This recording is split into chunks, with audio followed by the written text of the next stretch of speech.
sekarang ini ada pengelompokan dukungan. Yes. Tentunya kan masih pengelompokan dukungan dari partai politik. Ya, ada koalisi. Megawati sudah mengumumkan Ganjar, tapi yang tadi pertanyaannya Ganjar sendiri masih posisinya adalah gubernur.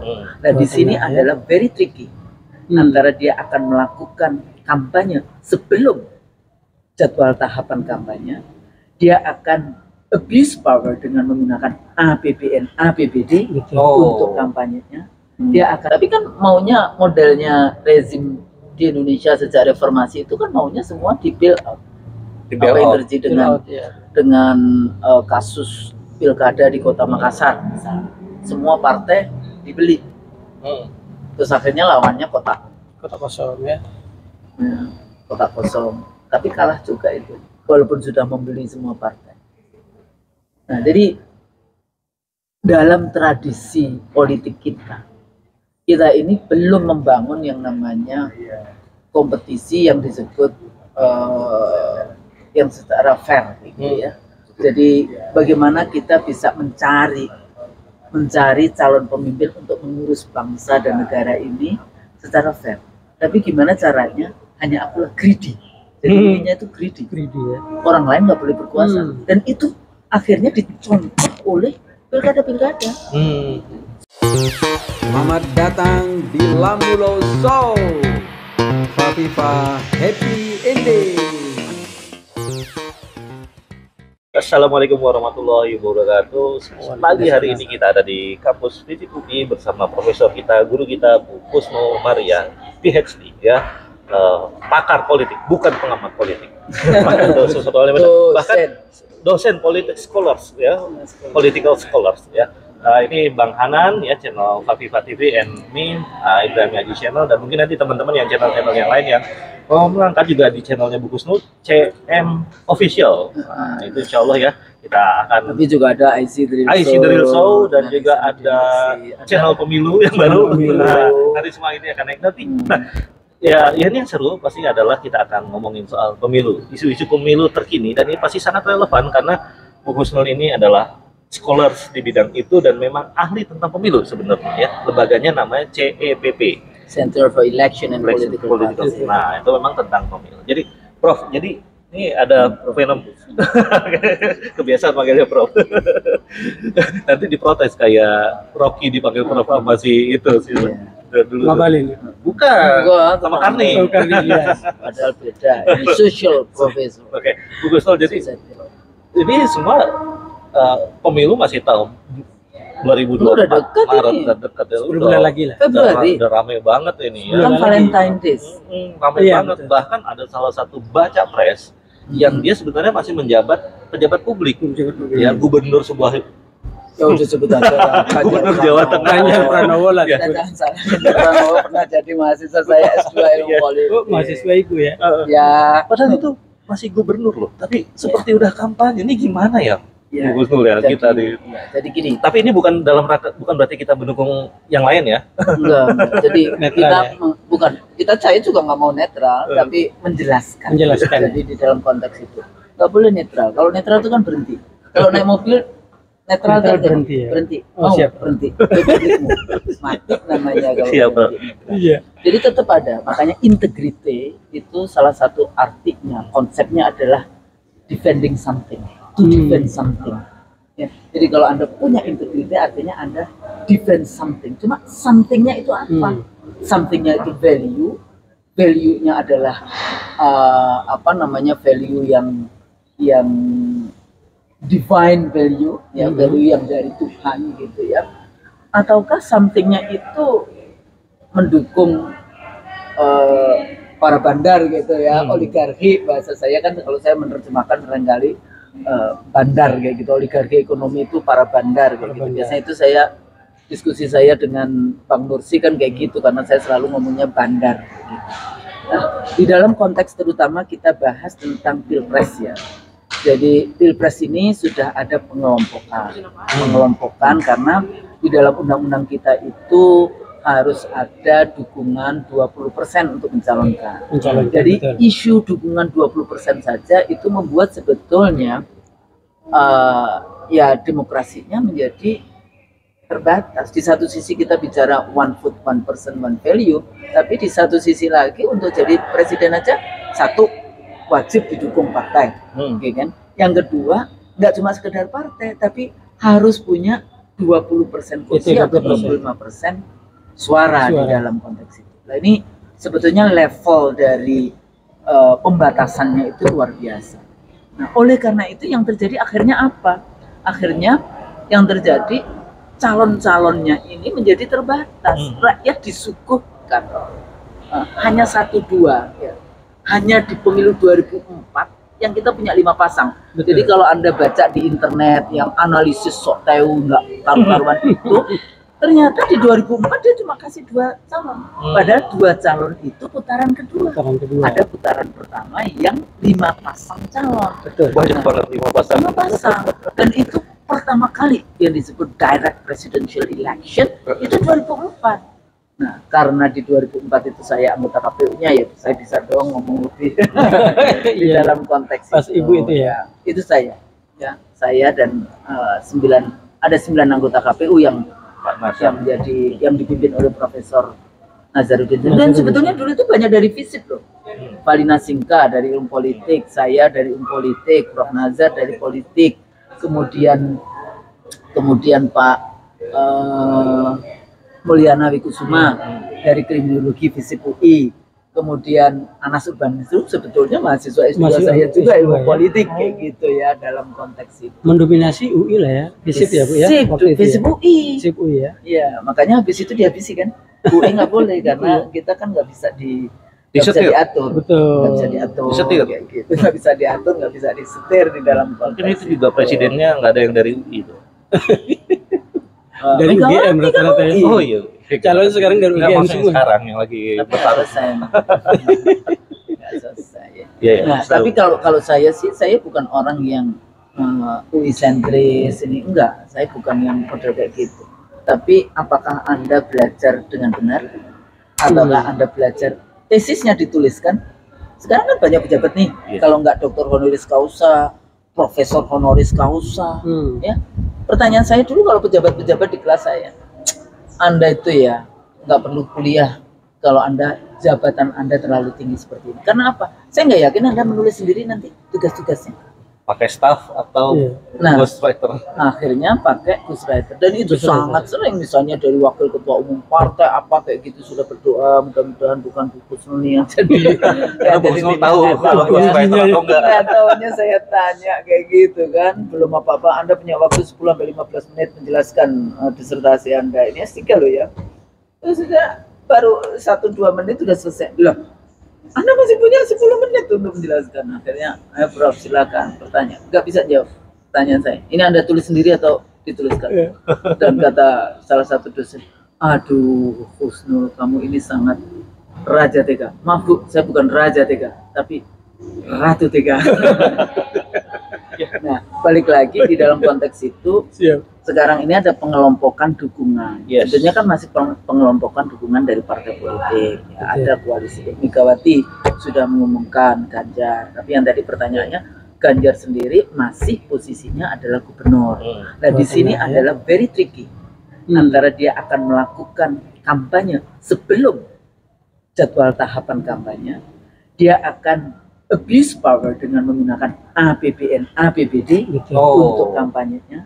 Dia akan abuse power dengan policy-policy yang itu dia lakukan untuk promoting self, kayak gitu ya, mempromosikan atau mempropagandakan atau berkampanye untuk kepentingannya. Nah, itu trikinya di situ. Sejauh mana KPU dan Bawaslu itu bisa mengawasi bagaimana penggunaan anggaran, bagaimana penggunaan fasilitas negara. Kan pasti dong, dia kayak dulu kan juga kayak gitu. Pertanyaan saya yang dulu TSM, terstruktur, masif dan sistemik, pada saat Pilpres 2019, pertanyaan saya, Presiden terlibat nggak pemenangan 01? Nah ini kan nggak cuma Anda yang bertanya, saya juga bertanya. Sulit terlibat nggak? Posisinya mengundang konflik of interest. Iya. Posisi beliau sebagai makanya waktu presiden. itu ingat nggak Yusril, Profesor Yusril yang juga dari UI juga yang membela, katanya dia memang cuti, tapi cutinya jam-jaman. Kira-kira etis nggak cuti cuma jam-jaman? Sehingga berangkat ke daerah itu naik pesawat kepresidenan, dan kemudian sampai di daerah itu cuti kampanye 2 jam. Setelah selesai cuti, nggak tahu 2 jam, nggak tahu berapa ya jam-jaman lah ini. Habis itu cutinya selesai, pulang lagi ke Jakarta menggunakan pesawat kepresidenan. Kira-kira itu etis nggak? Itu satu. Presiden menggunakan APBN, APBD aparatus negara, polisi, BIN, tentara di dalam proses pemenangan itu atau tidak? Nah, ini pertanyaan saya. Dulu pertanyaan saya di Facebook itu dijawab oleh teman-teman saya. Akhirnya 2 hari sebelum putusan Mahkamah Konstitusi, hilanglah Facebook saya secara permanen. Udah nggak bisa balik lagi kayak gitu. Saya pikir 3 hari balik, 7 hari balik. Ternyata dijawab you permanently, karena tiap hari isinya cuma TSM, isinya cuma foto-foto dari daerah, gimana apa yang terjadi, polisi membagi-bagi sembako untuk pemenangan 01 dan sebagainya seperti itu. Nah, ini jangan sampai terulang kembali karena dia masih aktif menjadi gubernur. Apalagi kemudian kampanyenya tidak cuma di Jawa Tengah. Kemudian sejauh mana misalnya, oh iya, saya harus pergi ke provinsi lain dalam rangka apa? Pakai APBD enggak? Pakai SPBD enggak? Pakai ini enggak? Ya kendalanya juga pengawalnya. Nah, pengawalnya. Contoh lagi kemarin waktu ke Senayan segala kan sudah sampai ke Jakarta. Nah, iya ke Jakarta. Dia pakai SPBD enggak? Ya kan? Terus alasannya, nomenklaturnya apa? Nah, ini very nitty-gritty ya. Tapi kan kita selalu ngomong the devil is in the detail. Kalau Anda tidak melihat itu dengan cara seksama, maka yang terjadi adalah abuse power. Maka yang terjadi adalah sudah dari sejak awal sudah terjadi ketidakfairness di dalam penyelenggaraan kontestasi pemilihan presiden 2024 ini. Ini kan penggunaan anggaran APBD, APBN, aparatus negara dan sebagainya. Apalagi, tapi persoalannya seringkali kalau saya melihat seperti ini ya, kan itu persoalan leadership nasional. Ternyata presidennya juga melakukan hal yang sama, mengundang partai-partai tertentu ke istana. Walaupun kemudian statementnya, oh kita bicara tentang persoalan negara. Kalau negara kenapa cuma rapatnya setengah kamar? Kalau mau semua ke negara, kenapa nggak ketemu dengan pimpinan DPR? Semua pimpinan partai kayak gitu ya. Termasuk Nasdem yang katanya nggak diundang. Boleh di dalam konteks itu presiden mengundang semua pimpinan DPR kayak gitu ya, membahas tentang persoalan negara yang hari ini sudah hancur lebur berantakan, terutama bicara tentang kedaulatan negara Republik Indonesia yang saya selalu katakan kedaulatan kita dijual dengan harga murah kepada asing dan asing tanpa rasa malu. Ya. Tanpa rasa malu. Dan ini menjadi isu. Kemarin saya diskusi dengan kawan-kawan. Itu sampai kita melihat dalam 10 tahun terakhir ke depan itu juga agak sulit melakukan ini. Makanya kita membutuhkan yang namanya very strong leadership dengan pemikiran-pemikiran yang out of the box kayak gitu ya, yang kemudian juga memahami persoalan bangsa itu di dalam kepala. Jangan bicara di luar kepala ya, di luar kepala lupa semua. Yang semuanya mappingnya sudah berada di dalam kepala. Ini kadang-kadang kita ngomong, oh itu sudah di luar kepala, makanya lupa. Ngomong apa lupa, karena di luar kepala. Artinya apa? Artinya banyak orang di sekitarnya yang sebetulnya menitipkan idenya. Artinya you are boneka, bukan you are the real leadership ya. Leaders, tapi bukan leaders, tapi the real dealers kayak gitu kan, karena dia akhirnya dia jadi dealers atau leaders. Nah, ini persoalan kita hari ini. Sedikit Prof. Prof. Bu Husnul gini, kita bicara leadership karena tadi Bu Husnul menyinggung leadership ya. Kalau kita berbicara bandingkan semua kandidat ini dengan kesempurnaan saya rasa jauh ya Pak. Tapi kalau kita mau melihat track record, mungkin rekam jejak ya kan, rekam prestasi, rekam karya atau rekam ide, dua kandidat ini boleh kita sebut nih, Ganjar dan Anies Baswedan, seperti apa menurut Bos? Ya kan ditambah Prabowo juga dong, kasihan dia kan juga ini. Oke, ditambah Prabowo ya. Di left out dia. Kan sekarang kan belum diumumkan ya, Bos. Kan dia punya. Oke, boleh 3 kandidat lah. Kan kita juga siap. Sebelum itu apa namanya didaftarkan kepada Komisi Pemilihan Umum, dan itu kira-kira bulan Oktober ya? September pendaftaran Oktober. resmi. Iya, berarti sampai Oktober kalau nggak salah. Berarti Bu Husnul ini masih optimis Pak Prabowo itu bisa ya? Saya persoalannya bukan optimis atau tidak optimis, tapi membaca keinginan yang ada di dalam itu ada Prabowo, kan ini Prabowo dengan Muhaimin, walaupun PKB Gerindra ya. Ini atau Prabowo dengan siapa yang Golkar? Erlangga kayak gitu ya.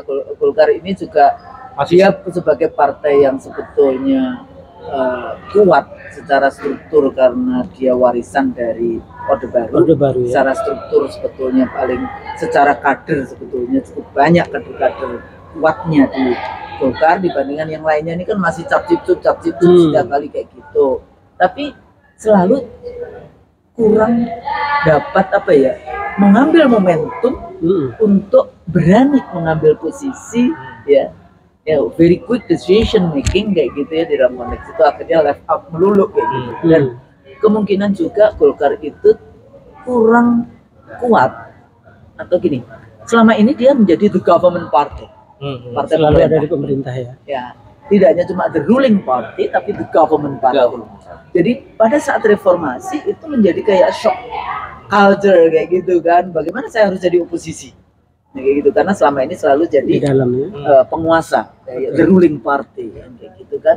Nah, itu juga jadi masalah. Terus kemudian Anies yang PKS, Nasdem, cukup nggak itu 20%? Dia juga cukup. PKS, Nasdem, Demokrat ya. Gitu ya. Nah, makanya kenapa ini kan selalu ada kekuatan istana selalu mencoba untuk bermain di dalam konteks bagaimana ya sebelum terdaftar bagaimana mereka selalu kompetitif gitu kan, bahasanya penjagalan dan sebagainya. Itu politik, dia akan melakukan liberal Machiavellian election, pemilu terbuka tapi penuh dengan tipu-tipu muslihatnya itu di situ. Dan kemudian PDIP sendiri juga nggak cukup kan? Cukup ya. 19, kalau sendiri sekian. cukup. Enggak, dia 20 sendiri. Dia dapat tambahan dari P3. Sebenarnya sendiri cukup dia 20%. Di dalam konteks itu. Nah ini ya bolehlah di dalam konteks ini. Tapi kan maunya modelnya rezim di Indonesia sejak reformasi itu kan maunya semua di bail out. Apa yang terjadi dengan kasus pilkada di Kota Makassar misalnya. Semua partai dibeli. Terus akhirnya lawannya kota kosong ya. Kota kosong. Tapi kalah juga itu, walaupun sudah membeli semua partai. Nah, jadi dalam tradisi politik kita ini belum membangun yang namanya kompetisi yang disebut yang secara fair gitu ya. Jadi bagaimana kita bisa mencari calon pemimpin untuk mengurus bangsa dan negara ini secara fair. Tapi gimana caranya? Hanya akulah greedy. Jadi intinya itu greedy ya. Orang lain nggak boleh berkuasa. Dan itu akhirnya dicontoh oleh pilkada. Suami jadi bupati 2 periode 10 tahun ya. Setelah selesai istrinya atau anak. Ini kasus betulan ini. Menantu. Ya, Kabupaten Kediri kalau mau disebutkan. Istri pertama lawan istri kedua. Menang istri pertama. Istri pertama udah 5 tahun jadi bupati, masih ingin dong kan jatahnya 2 kali periode. Maju lagi melawan istri ketiga. Pusing deh. Enggak, maksudnya political ethic apa tidak ada, moral lah ya. Apa tidak ada orang lain di kabupaten itu, apa tidak ada calon-calon lain di antara partai-partai itu yang mampu mengurusi negara Republik Indonesia atau kabupaten, apakah wali kota, ya, apakah provinsi. Nah, ini menjadi tradisi. Jadi sebetulnya mental kita ini masih mental monarki, feodal. Maunya kalau bisa ya udah. Kalau Ratu Elizabeth meninggal ya diganti oleh Charles, nanti Charles meninggal diganti oleh cuma lupa di sana monarki konstitusional. Pemerintahannya ada di Perdana Menteri. Day to day politicsnya itu ada di Perdana Menteri, yang itu berasal dari House of Representative, bukan dari yang Senat, bukan yang dari House of Lords kayak gitu kan, tapi dari House of Representative.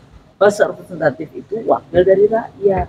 Makanya demokrasi itu kan demos kratos, pemerintahan dari rakyat, oleh rakyat, untuk rakyat. Makanya kedaulatannya ada di tangan rakyat. Ya, ini yang sebetulnya demokrasi menjadi isu yang menarik bagi kita, bagi masyarakat, bagi orang manusia, karena kedaulatannya di tangan rakyat.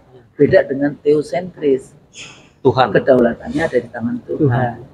Tapi kita lupa, kita cuma ciptaan Tuhan aja kok. Masih minta berdaulat seperti apa? Udah jelas udah diciptakan kayak gitu kan. Nah, jadi ya samina wa ta'na dong kalau Tuhan mengatakan kedaulatan ada di tangan Beliau. Innani apa? Innani apa? Enggak. Saya Tuhan itu loh. Innani Robbi atau apa di dalam Al-Quran kan ada ayat. Nah, kalau dalam Al-Quran itu tahu, kalau nggak tahu kalau dalam ini, tapi hanya di dalam Al-Quran lah yang Tuhan itu menyebutkan sayalah Tuhan, sembahlah saya. Betul. Itu kan hanya dalam Islam, di dalam konteks ini. Nah, jadi kembali lagi hari ini walaupun kampanye mulainya kapan? Desember ya? Sekarang kampanye kan pendek. Oktober mulai kampanye. Kampanye berapa lama? 2,5 bulan. Oh iya. Jadi udah mulai bagus dibandingkan yang pilpres setelah 2004 dulu cuma 3 minggu. Masa kampanye ya? Kampanye. Di Australia semua election itu cuma 36 hari. Berarti Jadi dari sejak awal diumumkan Perdana Menteri bicara kepada Gubernur Jenderal, pemerintahan dibubarkan, maka kemudian pemilu itu hanya 36 hari semuanya selesai. tahapan dari awal ya. Pendek sekali ya sebenarnya. Ya bisa, cuma kan kita ini terlalu bertele-tele di dalam konteks itu. KPU-nya sendiri juga demikian ya. Jadi ini persoalan-persoalan, makanya kita dulu zamannya saya KPU, ya misalnya kita mempersiapkan database penduduk dan pemilih berkelanjutan. Itu saya contek tuh dulu karena saya ketua divisinya. Contek dari model Australia voting roll-nya. Karena Australia itu kan pemilunya itu compulsory, wajib. Sehingga data pemilih terbaik di dunia itu ya di Australia. Wajib ya? Wajib jangan. Wajib kalau Anda nggak ikut ke TPS kena denda. Waduh. $50. Jadi nggak ada golput lah ya seperti di sini ya. Tapi bisa golput dicoblos semua juga bisa. Oh gitu ya. Tapi wajib pergi ke TPS. Makanya voters turnout-nya di Australia selalu di atas 90%. Jadi tidak menarik. Jadi di dalam demokrasi sebetulnya kalau pemilunya itu bukan compulsory ya, jadi pemilunya itu karena kesadaran dan sebagainya, itu kalau tinggi malah dipertanyakan. Tapi kalau di negara-negara otoriter tinggi. Jadi negara-negara otoriter itu kayak kita dulu kan, pemilu kan selalu tinggi. Ya. Walaupun kita tidak tahu nyoblos sendiri atau dicoblosin kayak gitu kan. Dulu kan surat suara sampai yang 2019 juga kita punya video-video surat suara dicoblosin.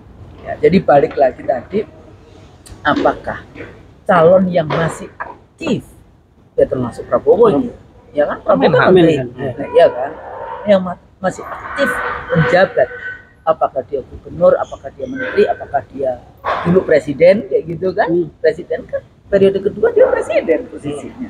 Betul. Nah, jadi lesson learned apa dari 2019 itu? Abuse power, model-model abuse power seperti apa yang terjadi waktu itu, ya kan? Ada juga pilgub yang melakukan itu, misalnya menteri, jadi pilgub, ikut pilgub. Beberapa hari sebelum hari pencoblosan, dana PKH turun semua. Nah, tahu kan siapa dana PKH, siapa menteri apa kayak gitu ya, cari sendiri silakan kayak gitu ya. Jadi dana PKH cair pada saat menjelang pemilihan, voting kayak gitu kan, menjelang pemilihan. Nah, ini bagian kalau menurut saya bisa saja oh iya kebetulan, tapi kalau menurut saya how do we trust? Ini kan urusan trust. Kenapa kayak misalnya apa dulu kan selalu mengatakan ada kartu pintar, kartu Indonesia Pintar. Apakah selesai dengan urusan kartu? Apakah sekarang orang miskin berkurang? Kayak gitu-gitu. Jadi kalau itu the politics of ideas-nya di dalam konteks ini. Tapi bahwa kenapa kemudian pejabat itu dibatasi, pejabat itu ini pejabat politik ya, untuk maju lagi itu dibatasi, diawasi, itu karena kecenderungannya adalah abuse power. Dan abuse power itu dari mulai penggunaan anggaran, penggunaan aparatus, penggunaan fasilitas negara, nggak bisa dikontrol. Nah, jadi itu persoalan. Tapi apakah kemudian nggak boleh? Ya boleh-boleh aja. Tapi Anda harus punya etika yang sangat tinggi, akhlak yang sangat tinggi, untuk moral yang sangat tinggi untuk tidak melakukan abuse power. Dan itu penting. Akhlak itu kan yang paling penting. Nah sekarang kan Anda maunya kan agama dipisahkan dengan politik, akhirnya politisi nggak berakhlak kan. Dan itu biasa saja jadinya. Ya makanya biasa saja. Makanya nonton IC The Real Show, karena di sana politik menjadi lebih beretika, bermoral ya. Jadi apa namanya? Tapi kalau kita lihat ya ini sebenarnya rentetan juga sih. Kalau Anda pelajari munculnya modern nation state itu kan intinya adalah substansinya adalah secularism. Secularism itu memisahkan the separation between state and church, pemisahan antara gereja dan negara. Yang memang dulu persoalannya di Eropa Barat, gereja dalam konteks ini agama ya, di dalam konteks itu ada korupsi, very corrupted dan sebagainya, sehingga tuntutan-tuntutan untuk pemisahan itu luar biasa. Tapi jangan salah bahwa di dalam konteks welfare state gitu ya, itu kontribusi gereja di dalam pemikiran itu adalah ngurusin orang miskin.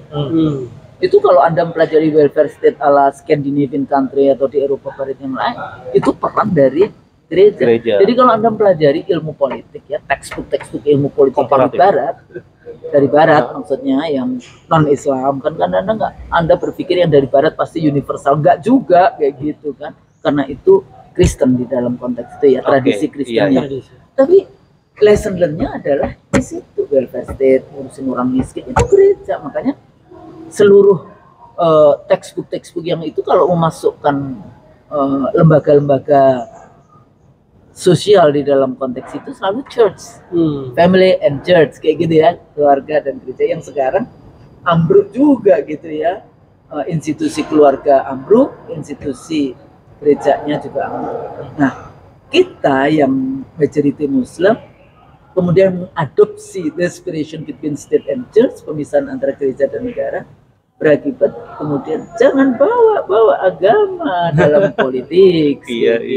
Itu rentetannya itu ada. Iya. Anda bisa bayangkan misalnya, kalau saya selalu ngomong sama Mas Haji, dan kalau saya ngasih bintek-bintek ke anggota DPRD, bicara tentang strategi pemenangan pemilu. Gimana sih strategi pemenangan pemilu? Ini akhirnya money politics toh.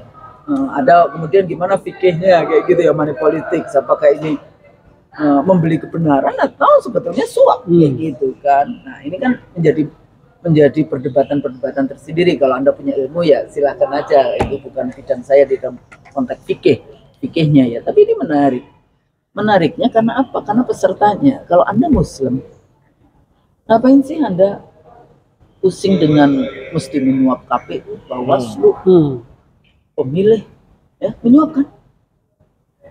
Itu saya menjelaskan tentang yang namanya social capital. Anda punya jaringan, Anda punya jamaah, Anda punya ini, itu kan semua adalah calon-calon pemilih. Jadi calon-calon pendukung suara kita, gitu kan? Ada kan? Tinggal Anda melangkah kepada mereka. Tapi kan nggak percaya diri. Kalau saya nggak bayar, kalau saya nggak bayar KPU, bahkan terakhir saya mau balik dari kampung itu ada pedagang yang, iya Bu, saya dibayar 50.000. Ini di desa saya loh ya. Bayangkan 50.000 pedagang, ya mungkin karena pedagang ya. Jadi kalau dikasih cuma 20.000 nggak ngefek kayak gitu ya. 50.000. Terus Anda akhirnya milih, ya karena saya sudah terima duitnya. Dan ini orang kan jujur, sehingga dia terima, sehingga dia juga akhirnya. Terus setelah ini sudah hampir 5 tahun, Anda dipikir enggak, ngurusin juga enggak, datang ke pasar yang itu juga enggak. Jadi percaya nggak? Ya nggak percaya, jadi saya nyesel. Ya. Nah, testimoni seperti ini nggak cuma 1-2 di dalam konteks itu. Nah, tapi apa dampaknya? Dampaknya bagi peserta menganggap bahwa dengan bayar itulah dia jadi. Ya karena memisahkan agama dan negara itu tadi. Tapi kalau saya ajarkan setelahnya, Bapak Muslim nggak? Ya Muslim. Bapak percaya dengan rukun iman? Percaya berarti ya dengan rukun iman yang keberapa itu? Qadha dan qadar. Takdir Anda ya. Bahwa hari ini 50.000 tahun sebelum bumi dan langit diciptakan, sudah dituliskan ya. Takdirmu sudah dituliskan bahwa tahun ini, pemilu ini sampai periode pemilu ini, nama Anda menjadi anggota DPRD di kabupaten ini. Percaya nggak dengan itu? Kalau percaya kan akhirnya kita kompetisinya enak kan? Betul. Bisa fair ya? Anda mau menggunakan uangnya bandar segede apapun, kalau nggak ada catatannya di atas, ya nggak jadi juga. Anda nggak pakai uangnya bandar sehingga Anda tidak tergadai, ya integritas Anda dengan kepentingan para bandar, tapi integritas Anda di dalam memimpin negara ini sesuai dengan amanat konstitusi kan tidak jadi tergadai. Kenapa? Loh, saya percaya dengan rukun iman kok kodok saya. Betul. Kan jadi santai kita. Iya enggak? Tapi apakah kemudian kalau ternyata memang sudah ada catatannya, Anda jemput dengan cara uangnya bandar, rugi dong Anda. Sebenarnya catatannya di sana. Betul. Udah ada catatannya juga ngapain? Ngapain kayak gitu kan? Iya. Nah itu kan urusannya apakah Anda punya iman atau tidak. Nah jadi sangat penting posisi moral, etik di dalam tingkah laku politik, terutama di dalam pemilu. Sekarang kan menjadi seperti pengetahuan umum bahwa Anda bisa menang karena jadi akhirnya menghilangkan kan fungsi God. Jadi akhirnya apa? Sekuler akhirnya murder God, Tuhannya dibunuh di situ. Iya. Tapi gini Bos Nur, sorry Bang Haji, Ya, ada fenomena yang baru, ya kan? Bahwa kesadaran masyarakat kita mudah-mudahan ini sudah mulai tumbuh Bos Nur. Karena kemarin saya sempat ada webinar ya, bahwa kalau ada yang ngasih duit atau amplop, gimana nih ibu-ibu? Itu ada kampanye bagus. Iya, yang viral itu. Iya, dia bilang gini, saya ambil uangnya tapi saya belum tentu pilih gitu kan. Artinya apa? Seharusnya politisi harus sadar bahwa sekarang enggak, kalau yang itu teman-teman LSM dulu. Zamannya saya masih di awal-awal reformasi. Itu kan kampanye itu. Tapi kalau saya dari dulu enggak ngapain. Saya ambil duitnya nih, saya nggak ngajarin kita. Nggak usah diambil. Jadi nggak usah diambil sama sekali. 20.000 Anda terima, tapi Anda nggak akan bikin kaya. Betul. Nggak akan kan dengan 20.000 Anda kaya. Dan dengan tidak menerima 20.000 sampai 50.000, nggak akan kan membuat Anda miskin. Jadi untuk apa? Betul. Tapi Anda sudah menggadaikan suara Anda untuk pemimpin yang tadi menjual 20.000 dan atau 50.000. Bahkan waktu zaman saya di 2004 ada nggak? Ya ada, bukan berarti nggak ada. Dulu di Batam itu 500.000. Waktu saya tanya, lah kok 500.000 dekat Singapura Bu? Tinggi ya? Tinggi. Tahun itu tinggi loh segitu. Oh tinggi. Tapi kemarin yang saya dengar penelitian mahasiswa kita yang di Jawa Tengah 1 juta paket kan, karena pilpres dengan legislatif bersama. Dan itu menurut saya ini termasuk regulasi yang tidak baik. Pilpres campur semua dengan legislatif. Akhirnya orang cuma fokusnya ke pilpres, nggak peduli dengan legislatif. Akhirnya Senayan tidak menjadi checks and balance dengan legislatif terhadap eksekutif, tapi yang terjadi Senayan menjadi alat dari eksekutif untuk legitimasi. Nah ini yang ada yang biasanya ya ahli hukum biasanya cuma berbicara level karena bahasanya di bahasa hukumnya di apa namanya di dalam konstitusi di dalam konstitusi itu seperti itu. Nah sementara pemahaman politiknya tidak masuk di dalam analisis itu. Makanya saya selalu mengatakan salah satu dari hakim Mahkamah Konstitusi itu harusnya sarjana ilmu politik. Dari sarjana ilmu politik. Ya kalau cuma hukum kan akhirnya cuma pasal nggak ada ruhnya. Iya nggak? Sebenarnya kalau politik kita bisa bicara tentang konsep besarnya itu seperti apa. Nah, ini yang penting untuk dilihat di dalam konteks itu. Jadi tadi gimana? Ya, jadi gini Bos Nur. Kalau kita bicara ke agama ya, saya boleh pinjam kata-kata almarhum Arifin Ilham yang menyogok dan disogok haram. Bukan itu Iya bukan kan? kata-kata almarhum. Ya, itu ada hadis. udah hadis ya. Kalau saya bilang karena secara Hadis eksplisit atau dulu Quran? Ada Hadis, ayat hadis. ada hadis ya, ada ayat mengatakan itu bahwa memang haram gitu ya kan. Artinya yang menyuap dan yang disuap. ya yang menyuap, yang Ya, disogok dan aja, disogok apa, sama bisa aja ya. dicari. Ya gitu. Jadi Bu Husnul mudah-mudahan dengan adanya apa namanya Itu tadi ya giroh yang baru. giroh yang baru Yang tadi ya. betul. Jadi iklan-iklan. Saya senang juga. Saya lihat itu iklannya ya. Jadi udah pada nggak mau. Gak mau Nggak mau kan ya. terima lihat kayak gitu. Iya, itu bagus itu. Ya, yang seperti itu.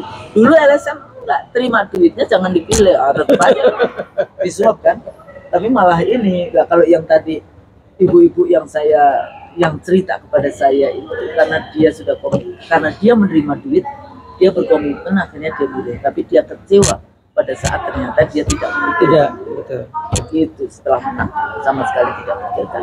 Terus bahasa saya, ya kan Anda sudah dibayar, kan dia beli, ya sudah kan. Jadi Anda nggak bisa menuntut Intervensi lagi. dan lain-lain minta ya kan. Jadi ini juga persoalan. Jadi ada levelnya, ada penyelenggara, KPU-nya, Bawaslu-nya, sampai pada level KPPS di tingkat TPS, ya, dan sampai ke Mahkamah Konstitusi.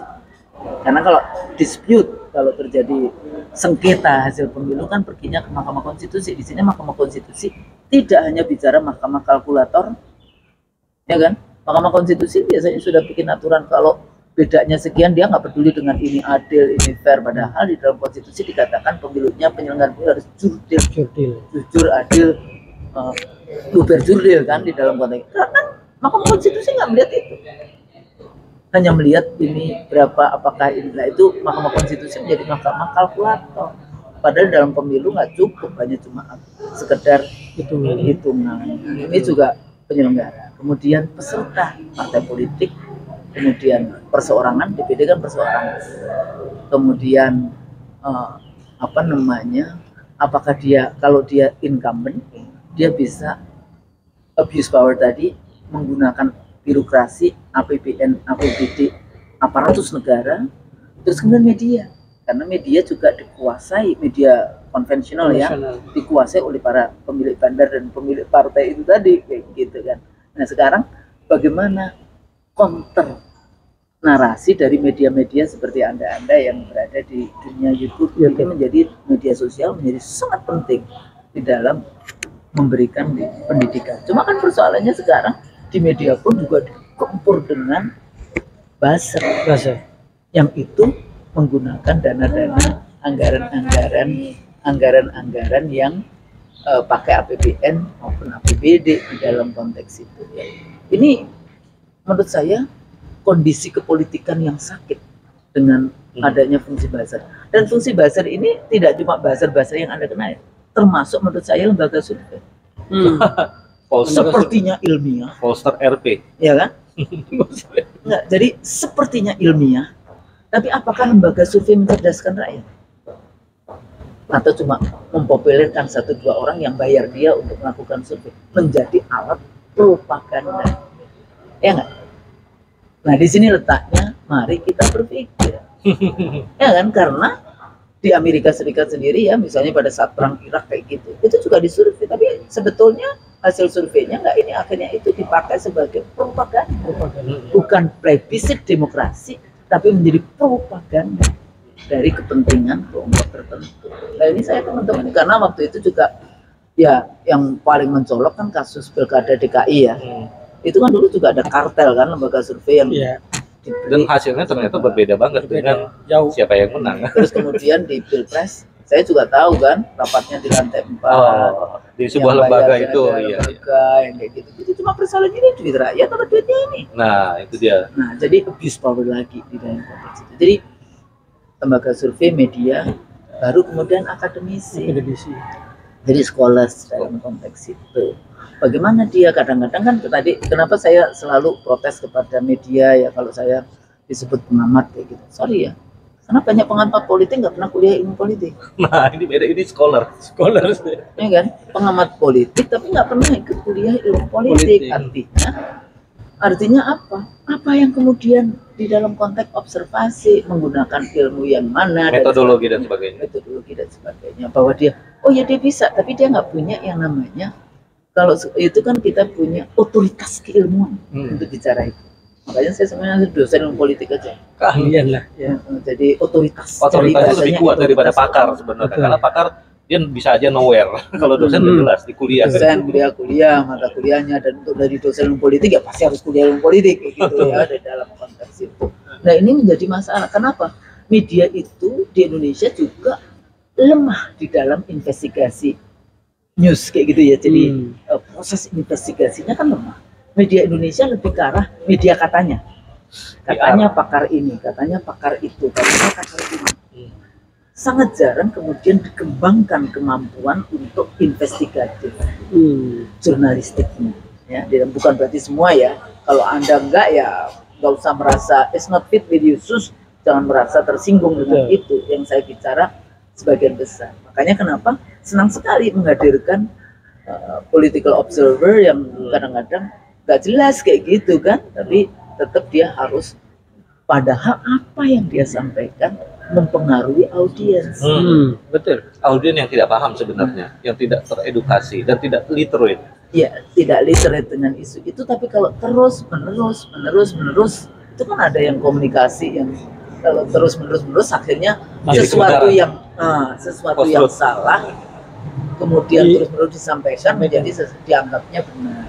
Apalagi dia bicara duluan, dianggap yang duluan itu yang benar, padahal kan benar ya benar, duluan belum tentu benar, belum tentu salah dan sebagainya. Mau duluan mau belakangan yang benar ya benar kayak gitu.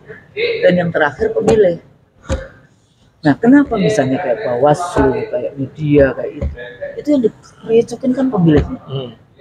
Padahal isunya tadi panjang, dari mulai penyelenggara, kemudian rezim yang berkuasa, karena dia bisa menggunakan aparatus negara, bisa menggunakan birokrasi, bisa menggunakan APBN, APBDN, kemudian peserta.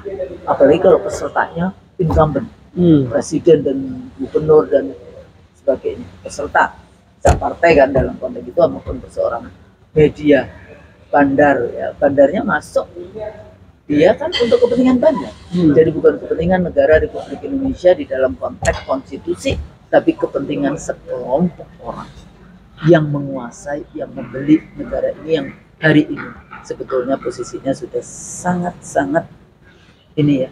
Anda baca ya, katanya aku ini lagi nyari ya, jurnal Commodity Frontier ya, isu perbudakan, isu ini, isu penguasaan seluruh ekologi wilayah Indonesia, baik perairan maupun daratan maupun bahkan udara ya. Itu kalau pesawat RI-1 mau berada di daerah Riau Kepulauan, lapornya ke Singapura. Kalau kita bicara tentang Selat Malaka, itu yang paling panjang wilayahnya milik Indonesia. Tapi yang berkuasa Singapura. Singapura itu setiap tahun dia mendapatkan sekitar 40 triliun untuk keuntungan yang namanya jalur Selat Malaka sampai ke Laut Cina Selatan. Indonesia 1 triliun. Wow. Padahal kita yang sangat panjang itu di situ. Video kita sebelumnya yang dengan Rosemary ya, dia menelitikan tentang Selat Malaka. Terus kemudian ternyata yang namanya Laut Cina Selatan, wilayah Laut Cina Selatan itu sampai di depannya Pulau Natuna yang paling ujung. Jadi itu diambil semua. Brunei aja itu juga sampai di depan wilayahnya Brunei, sampai semua yang, padahal kan kita ada ZEE, Zone Economic Exclusive. Jadi global politics itu juga sudah dihabisi baik oleh poros Jakarta Washington maupun Jakarta Beijing di dalam konteks. Dan mereka sekarang nggak mau pakai obor juga kan, diganti BRI, Belt Road Initiative, karena obornya udah punya negatif connotation di dalam konteks sekarang politik saja. BRIC untuk mata uang digital currency. Jadi gitu mas, ini persoalan. Nah sekarang persoalannya, kalau tadi kan partai mengusung ini, apa sih kriterianya partai itu?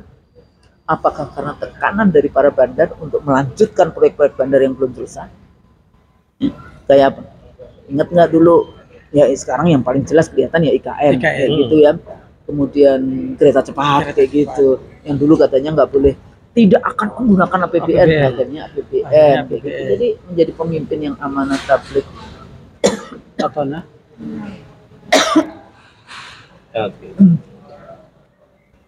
Itu kan nggak gampang.